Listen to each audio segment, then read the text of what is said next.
UPSC के interview चल रहे हैं। सर अपना इंटरव्यू देकर के आए हैं, तो वीडियो में हम सर का एक्सपीरियंस जानेंगे। इंटरव्यू का एक्सपीरियंस कैसा रहा, उनकी स्ट्रेटजी वगैरह कैसी थी, ओवरऑल यहाँ तक की जर्नी किस तरह की रही, और तो सारी बातों की मतलब सारी जो भी आपके डाउट्स हैं वो सभी की जानकारी या सारे डाउट्स आपके क्लियर हो जाएंगे इस वीडियो में।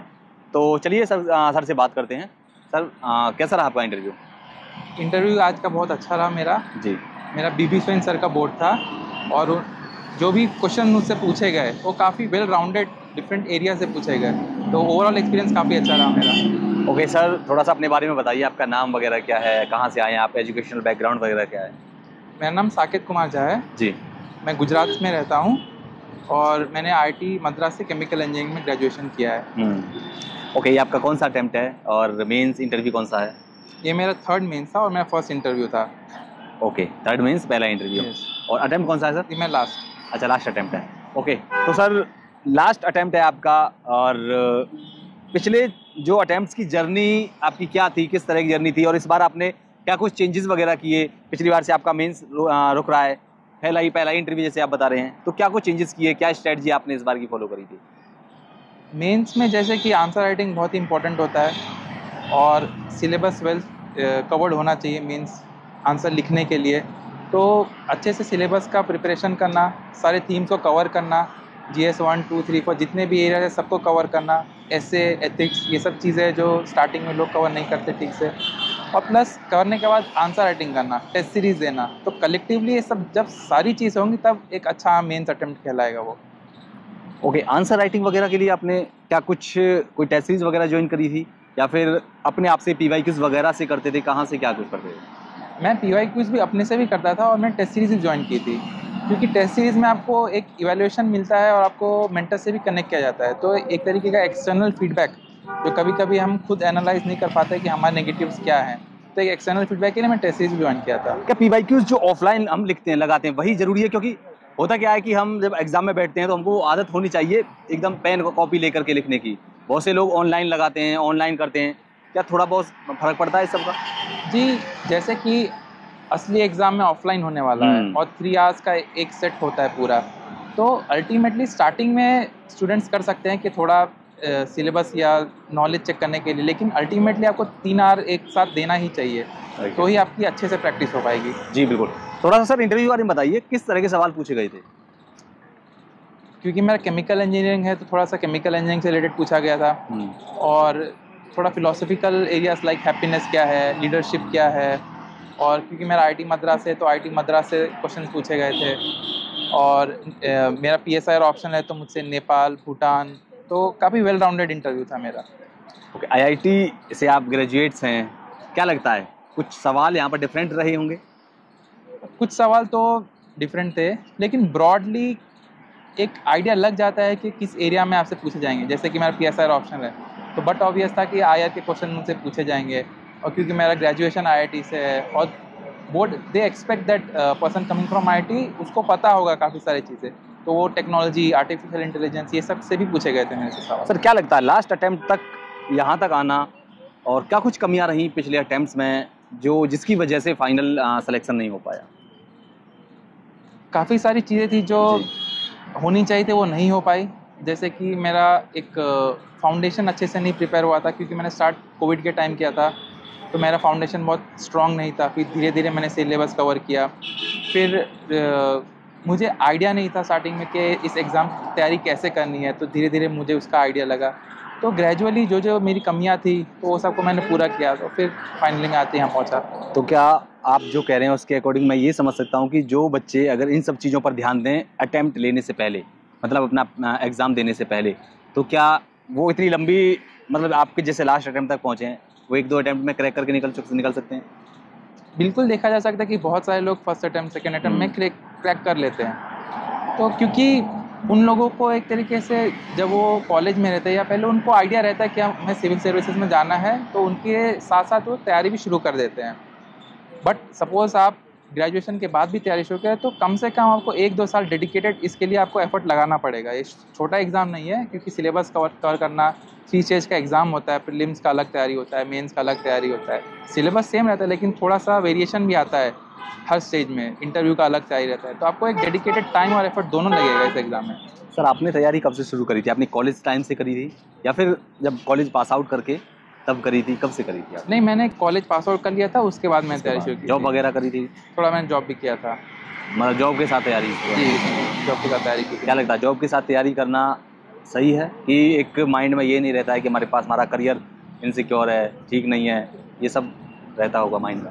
ये पर्सन टू पर्सन वेरी कर सकता है, और हम रिजल्ट देखेंगे तो बहुत सारे लोग जो जॉब के साथ तैयारी करते हैं उनका भी क्लियर होता है, और बहुत सारे लोग जॉब करते हैं फिर उनको लगता है कि डेडिकेटेड तैयारी करना चाहिए, वो छोड़ भी देते हैं। तो अगर आपको लग रहा है कि आप जॉब के साथ कर सकते हैं तो आप करिए। आपको लगता है कि it is a person's ambition, persons dream, तो उनको कितना डेडिकेशन, कितना टाइम लगेगा, तो पर्सन टू पर्सन वेरी करे। बट बोथ जॉब के साथ नहीं, दोनों तरीके से तैयारी कर सकते हैं। सीसेट के बारे में क्या कहेंगे? क्या लगता है सीसेट कहाँ बच्चे लैग कर रहे हैं, उसमें गलती कहाँ कर रहे हैं? क्योंकि बहुत सारे बच्चों का, इवन इंजीनियरिंग बैकग्राउंड के बच्चे भी आजकल, पिछली बार जब 23 का देखें तो बहुत ज़्यादा टफ था, वो भी उसमें कहीं ना कहीं रह जाते हैं। क्या वजह है? सीसेट को किस तरह से कवर किया जाए, कैसे लिया जाए सीसेट को? जी बिल्कुल, सीसेट का लेवल पिछले कुछ सालों में काफ़ी ऊपर गया है। जो मैथ्स के क्वेश्चन आ रहे हैं, रीजनिंग, क्वांटिटेटिव और इंग्लिश के भी, तो ओवरऑल सीसेट का पेपर का लेवल काफ़ी ऊपर गया है लास्ट 2-3 ईयर्स में। और बहुत सारे लोग इसकी वजह से क्वालिफाई नहीं भी हो पाए हैं, जिनका जीएस में तो अच्छे नंबर आते थे लेकिन सीसेट की वजह से उनका क्वालिफिकेशन रुक जाता था। और इसके लिए जो स्टूडेंट्स का अप्रोच है सीसेट के प्रति, वो थोड़ा सीरियस हो गए हैं, और हर बच्चे को जो अगला अटेम्प्ट देने वाले हैं उनको सीसेट को हल्के में नहीं लेना चाहिए। बस ये मेन चीज़ है कि आप सीसेट को हल्के में मत लीजिए, उसको जितना टाइम चाहिए उतना टाइम आपको डिवोट करना पड़ेगा। आपको कुछ सब्जेक्ट्स हैं जो आपको सीसेट, जैसे आप जीएस प्रिपेयर करते हैं उतना ही सीएस के साथ सीसेट भी करना पड़ेगा। तो ये बहुत इंपॉर्टेंट है, आप सीसेट को भी इंपॉर्टेंस दीजिए। सर ये टेक्नोलॉजी का ज़माना है और ऑब्वियसली आप इंजीनियरिंग बैकग्राउंड से हैं, टेक फ्रेंडली होंगे ऑब्वियसली, तो इस तैयारी के दौरान टेक्नोलॉजी का किस तरह से इस्तेमाल किया जा सकता है? किन किन चीज़ों को ध्यान में रखना चाहिए टेक्नोलॉजी, क्योंकि बिना टेक्नोलॉजी के मुझे नहीं लगता आजकल यूपीएससी को क्रैक किया जा सकता है। क्या कहेंगे इस सवाल को लेकर के? और थोड़ा सा मैं डिटेल में जानना चाहूँगा आपको कि जो बच्चे देख रहे हैं टेक्नोलॉजी को किस तरह से लें तैयारी के दौरान। जैसे आपने कहा कि टेक्नोलॉजी के बिना नहीं क्लियर किया जा सकता, वो थोड़ा सा गलत लगा मुझे जी। लेकिन टेक्नोलॉजी का आप अगर सहयोग लेंगे तो आपका सफ़र आसान हो जाएगा। अगर आप टेक्नोलॉजी, जैसे एआई अभी काफ़ी इम्प्रूव कर रहा है, चैट जीपीटी और डिफरेंट प्लेटफॉर्म्स है, तो अगर आप एआई का उपयोग लें, कुछ क्वेश्चन आपको समझ में नहीं आ रहा है, कुछ डेटा या कुछ भी एक्सप्लेनेशन चाहिए जो आपको रेडिली अवेलेबल, कई स्टूडेंट्स ऐसे होते हैं जिनके पास टीचर्स की फैसिलिटी नहीं रहती, मेंटर्स अवेलेबल नहीं रहते हैं, तो वो एआई का यूज़ कर सकते हैं। But at the same time AI एक मात्र सपोर्ट है, आप बहुत ज़्यादा एक्सटेंट तक एआई के भरोसे नहीं रह सकते, और खासकर यूपीएससी इस एग्जाम में जो कि काफ़ी मल्टी पर्सपेक्टिव होता है। आपको आंसर चाहिए तो आप ऐसा नहीं एक्सपेक्ट कर सकते कि आपको एआई आंसर दे देगा, आपको एक लेवल का आंसर खुद डेवलप करना पड़ेगा जो प्रैक्टिस से आएगा। तो आप एआई का यूज़ करिए, but at the same time अपने आप को भी डेवलप करना पड़ेगा। आपने किया था सर, कितना किया था? मैंने एआई का काफ़ी अच्छा यूज़ किया। कौन सा प्लेटफॉर्म यूज़ किया था?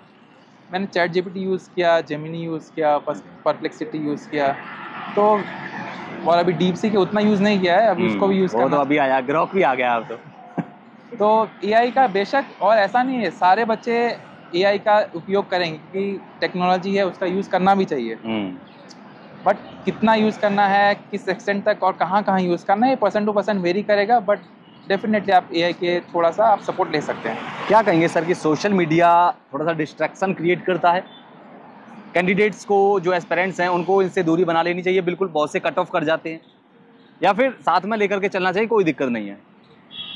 सोशल मीडिया मेरे हिसाब से तो काफ़ी बड़ा डिस्ट्रैक्शन है, और ख़ासकर अब बहुत सारे रिपोर्ट्स भी आ रहे हैं कि जो यूथ है वो पूरा एडिक्टेड हो चुकी है सोशल मोबाइल और सोशल मीडिया पे।